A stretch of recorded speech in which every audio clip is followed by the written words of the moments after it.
দর্শক, নির্বাচন ব্যবস্থা সংস্কার কমিশনের বেশ কিছু প্রস্তাব নিয়ে আপত্তি জানিয়েছেন প্রধান নির্বাচন কমিশনার এএমএম নাসির উদ্দিন। গতকাল নির্বাচন ভবনে সাংবাদিকদের সাথে মুক্ত আলোচনায় বেশ কিছু বিষয়ে আপত্তির কথা তুলে ধরেন তিনি। এ নিয়ে এটিএন নিউজের নিয়মিত আয়োজন আমাদের কথার আজকের আয়োজন। আপনাদের স্বাগত জানাচ্ছি আমি সাদিয়া আফরোজ। আমরা আজকের বিষয়টি নিয়ে সাধারণ মানুষের মতামত শুনব, তবে তার আগে চলুন দেখে আসি এ বিষয়ক প্রতিবেদনটি। নির্বাচন কমিশন এবং নির্বাচনী কর্মকাণ্ডে নিয়োজিত সাংবিধানিক দায়িত্ব পালনে ব্যর্থ হলে মেয়াদ পরবর্তী সময়েও নির্বাচন কমিশনের বিরুদ্ধে তদন্ত করে ব্যবস্থা নেওয়ার সুপারিশ করতে পারবে সংসদীয় কমিটি। এমন সুপারিশ করেছে নির্বাচন ব্যবস্থা সংস্কার কমিশন। এই সুপারিশ অগ্রহণযোগ্য উল্লেখ করে প্রধান নির্বাচন কমিশনার এএমএম নাসির উদ্দিন বলেন, এই সুপারিশ বাস্তবায়ন হলে ইসির স্বাধীনতা খর্ব হবে। আমাদের স্বাধীনতা যেটা, এটা টোটালি খর্ব হবে, কম্প্রোমাইজড হয়ে যাবে যদি পার্লামেন্টারি স্ট্যান্ডিং কমিটির কাছে যায়। আমরা স্বাধীনভাবে কাজ করতে পারবো না, তো এই ধরনের সুপারিশ গ্রহণযোগ্য না। সকালে নির্বাচন ভবনে নির্বাচন কমিশন বিটে কর্মরত সাংবাদিকদের সংগঠন আরএফইটির মুক্ত আলোচনায় কথা বলেন সিইসি। ইসির সাথে আলোচনা না করে আইনের খসড়া জমা দেয়ায় সংস্কার কমিশনের সুপারিশ নিয়ে প্রশ্ন তোলেন সিইসি। একই সাথে সীমানা পুনর্নির্ধারণে স্বাধীন কর্তৃপক্ষ গঠন এবং স্বাধীন কর্তৃপক্ষের অধীনে এনআইডি করার সুপারিশেরও বিরোধিতা করেন তিনি। ইলেকশন কমিশন ইটসেলফ ইজ স্বাধীন, ডিলিমিটেশন অন্যের কাছে দেওয়া, এটা আমার নির্বাচন কমিশনের যে ম্যান্ডেট, কনস্টিটিউশনাল ম্যান্ডেট সম্পূর্ণ বিরুদ্ধে, স্পিরিটের বিরুদ্ধে।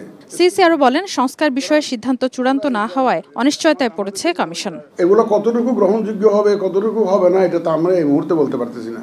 এখন আমি জানি না exactly what will be the rules of the game for me. আরো বলেন, আওয়ামী লীগ নির্বাচনে অংশ নিতে পারবে কিনা তা নির্ভর করছে শেষ পর্যন্ত দলটির নিবন্ধন নিয়ে রাজনৈতিক বিতর্কের অবসানের উপর। আওয়ামী লীগ নিয়ে অনেক পলিটিক্যাল ডিবেট চলছে। We are also waiting to see how the political debate is going to be resolved. এডিশনটা ইসি নেবে না, সুতরাং এটা রাজনৈতিকভাবে হয়তো ওনারা সিদ্ধান্ত নেবে না। ভোটের সময় নিয়েও কথা বলেন সিইসি।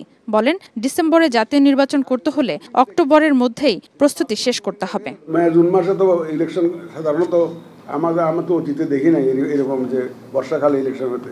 সুতরাং ডিসেম্বরে ইলেকশন করতে গেলে আমাকে কিন্তু অক্টোবরের মধ্যে I have to be fully prepared with everything, কারণ অক্টোবরের শেষের দিকে তো আমাকে শিডিউল ঘোষণা করতে হবে।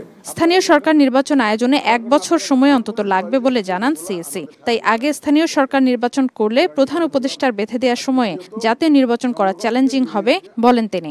1 বছর সময় নষ্ট করে মাঝখানে যদি আমার ইলেকশন করতে হয়, তাহলে তো মাননীয় প্রধান উপদেষ্টার যে টাইম লাইন, এটা তো আর মিট করা সম্ভব হচ্ছে না। সিইসি জানান, আগামী জাতীয় নির্বাচনে আইন শৃঙ্খলা পরিস্থিতি নিয়ন্ত্রণে পুলিশের পাশাপাশি বিএনসিসিকে কাজে লাগাতে চায় ইসি। মাঝখানে বলে যে নতুন আইন করব, এই ধরনের সংস্কার করব। Sadia Afroz, ATN news, Dhaka.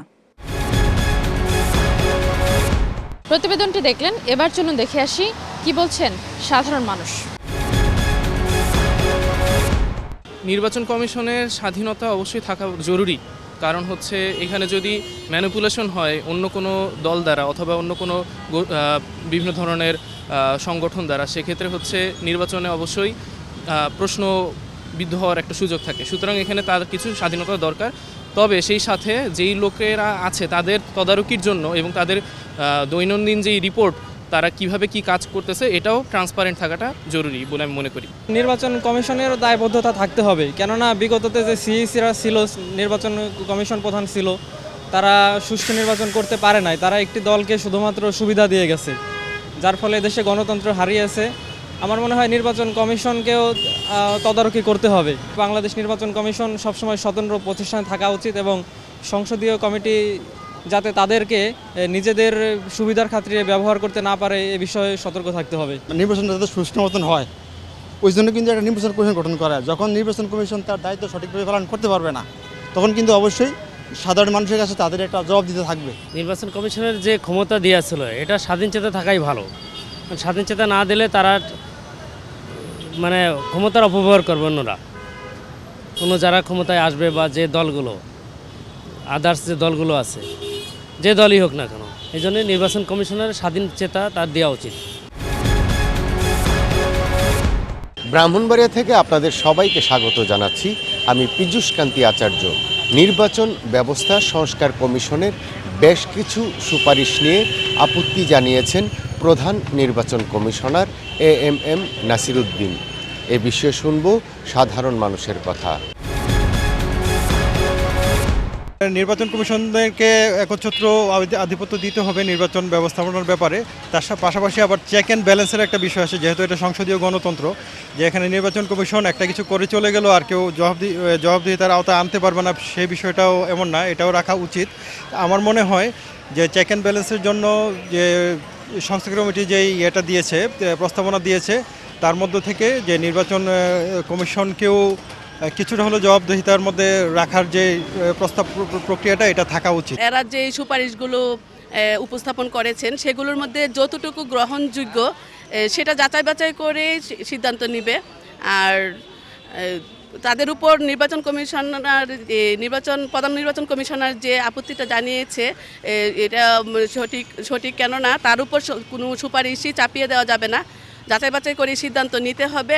আর জাতি আশা করছে যে একটা সুন্দর সুস্থ নির্বাচন আগামীতে হবে। আর আমরাও আশা করছি যে নির্বাচন কমিশন এবার নির্বাচনে একটা দৃষ্টান্ত উপস্থাপন করবে। একটি অবাধ সুষ্ঠু নির্বাচনের জন্য নির্বাচন কমিশন অবশ্যই স্বাধীন হতে হবে এবং জবাবদিহিতামূলক নির্বাচন করার জন্য যা যা সংস্কার প্রয়োজন, আমার মনে হয় সংস্কার করাটাই স্বাভাবিক।